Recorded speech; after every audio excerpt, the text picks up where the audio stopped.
Sugar used to be a condiment. Now it's a diet staple. That's the problem.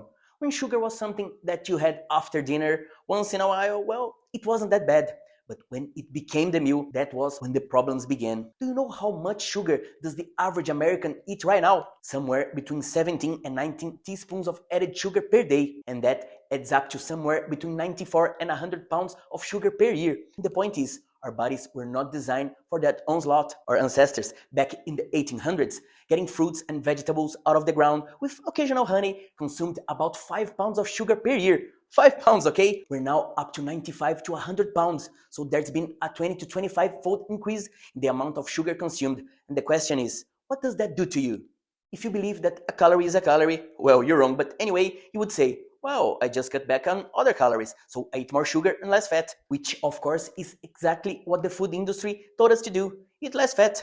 Well, when you take the fat out of the food, it tastes like cardboard. So what did they do? They added sugar. Turns out a calorie is not a calorie, and where those calories come from influences where they go in the body. They didn't want you to know that, because if you knew that, then you would start asking the question, which calories are doing what, where, and how do I get the calories that do the most positive for me? And spoiler alert, those are not the calories they're selling. They want you to think that every calorie is like every other calorie.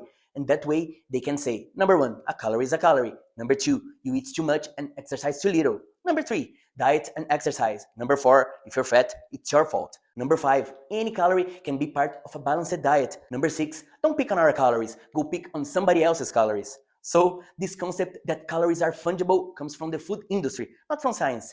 The problem is, the science has shown that this isn't true since the 1930s, but the food industry suppressed that science for its own benefit, and you can see a lot of doctors and the so-called fitness experts claiming that a calorie is a calorie, energy balance, calories in, calories out, and those mantras that are anything but science.